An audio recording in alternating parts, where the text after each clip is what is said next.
నమస్కారం సార్. అయితే CM sir ఆంధ్రాలో అంత పెద్ద హోదాలో ఉండి కూడా అసలు ఏం చేస్తున్నారు సార్? నాకు అర్థం కావట్లేదు. ప్రజలకు కూడా అర్థం కాని విషయం ఇది. అంటే అక్కడ నుంచి ప్రతి ఒక్కరు ఆంధ్ర నుంచి కూడా జాబులు లేక ప్రతి ఒక్కరు జాబ్స్ కోసం మన తెలంగాణకి ఇక్కడికే వస్తున్నారు జాబ్స్ కోసం. మరి అక్కడ ఏం జరుగుతుంది అసలు?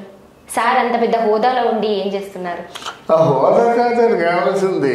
హోదా కాకుండా రాయితీలు కల్పించాలి, పరిశ్రమలు స్థాపించాలి. అందుకని పరిశ్రమలు స్థాపించకపోయినట్లయితే వీళ్ళందరూ ఎక్కడ ఉద్యోగాలు ఏరుకుంటారు, ఎక్కడ వెతుక్కుంటారు? సంవత్సరానికి ఒక 3 లక్షల మంది ఇంజనీర్స్ రోడ్డును పడుతున్నారు. 3 లక్షల మంది ఇంజనీర్స్ చదువులు పూర్తయిపోయి రోడ్డును పడుతున్నారు. ఆ 3 లక్షల మందిలో కనీసం ఒక 25,000 మందికైనా ఉద్యోగాలు ఇవ్వాలి కదా. ఆ 25,000 మందికి కూడా ఉద్యోగాలు లేవు. అందుకని నువ్వు ఉన్నట్టుగా తెలంగాణ లేకపోతే మద్రాసు లేదా బెంగళూరు అలా వెళ్తున్నారు. అందులో వాళ్ళు ఏం చేస్తారు? బలవంతంగా చచ్చిపోలేరు కదా. అందువల్ల మార్గాలు చూసుకుంటారు అనమాట. ఆ మార్గాలు చూసుకొని తర్వాత వైపు వెళ్ళిపోతున్నారు. మన పరిశ్రమలు ఏవి?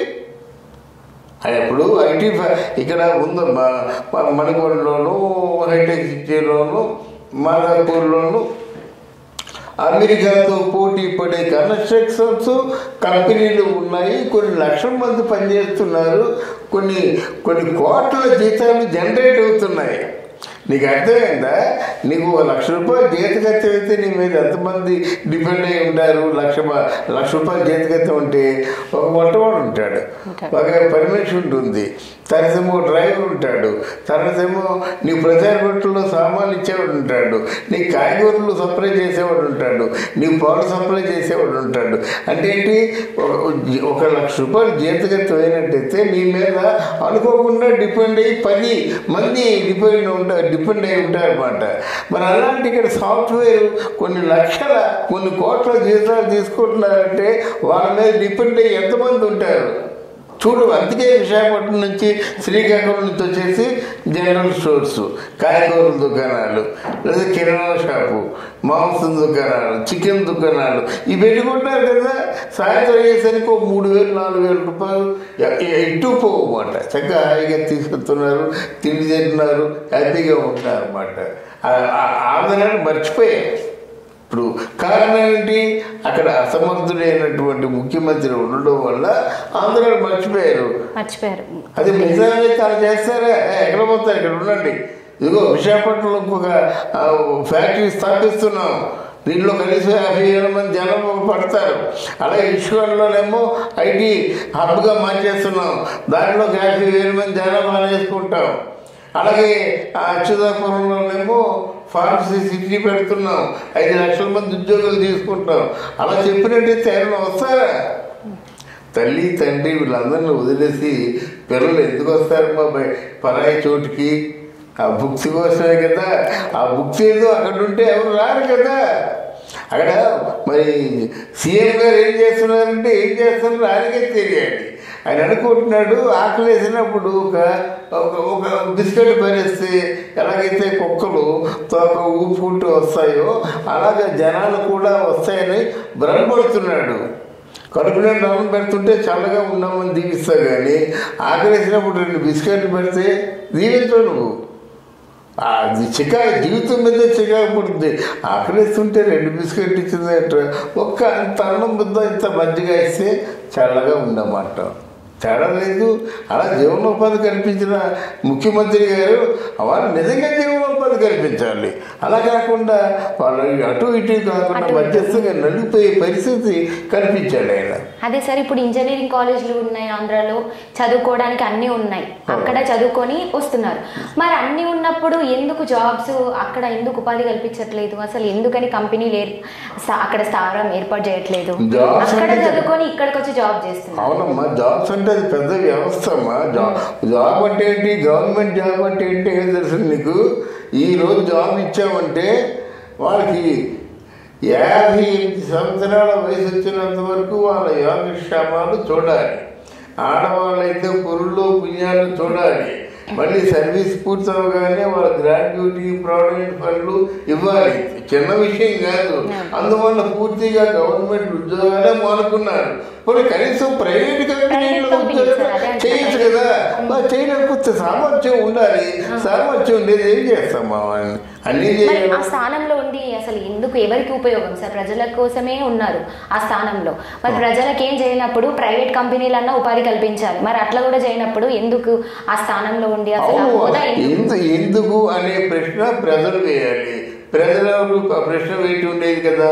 ప్రశ్న వేస్తే బతుకుతాడో చచ్చిపోతాడో తెలియదు. ప్రజల గొంతు నొక్కేశాడు. ప్రజలు ప్రశ్నలు వేయడం మానేశారు. మనలాంటి మీడియా వారు కూడా గొంతు నొక్కేసుకున్నారు.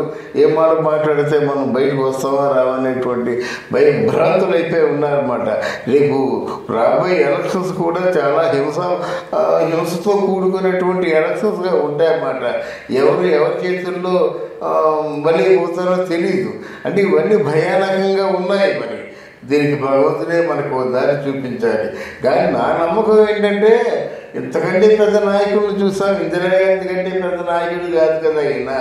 అన్ని కాలం సమయం సందర్భం వస్తే భగవంతుడే అన్నిటికీ కూడా ఓ పరిష్కారాన్ని చూపిస్తాడంటారు.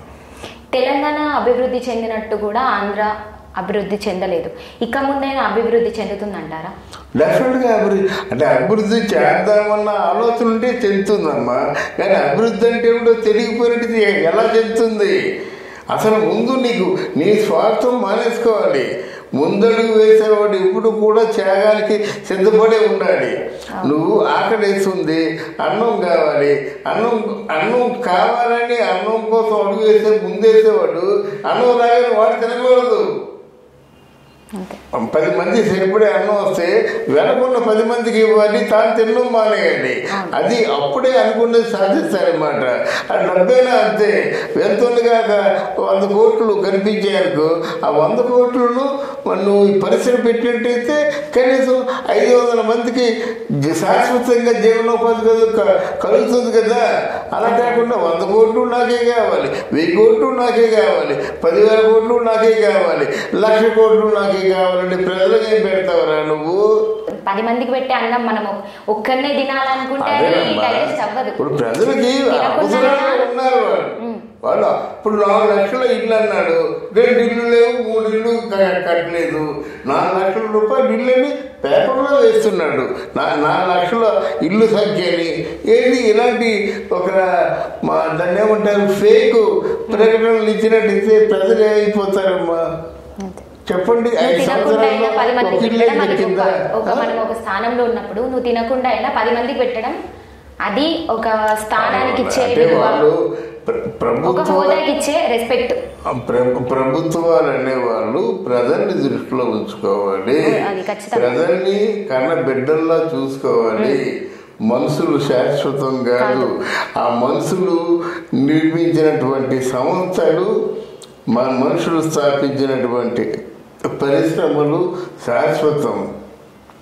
ఒక పరిశ్రమ స్థాపించినట్టయితే Visakhapatnam shipyard, port, Coromandel, Scindia ఇట్లాంటి అవి ఎప్పుడో 60 ఏళ్ళ ముందు స్థాపించాయి. ఇంతవరకు దాన్ని ఉద్యోగం చేస్తారు కదా. 4 తరాల వారు వాటిలో ఉద్యోగం చేస్తున్నారు.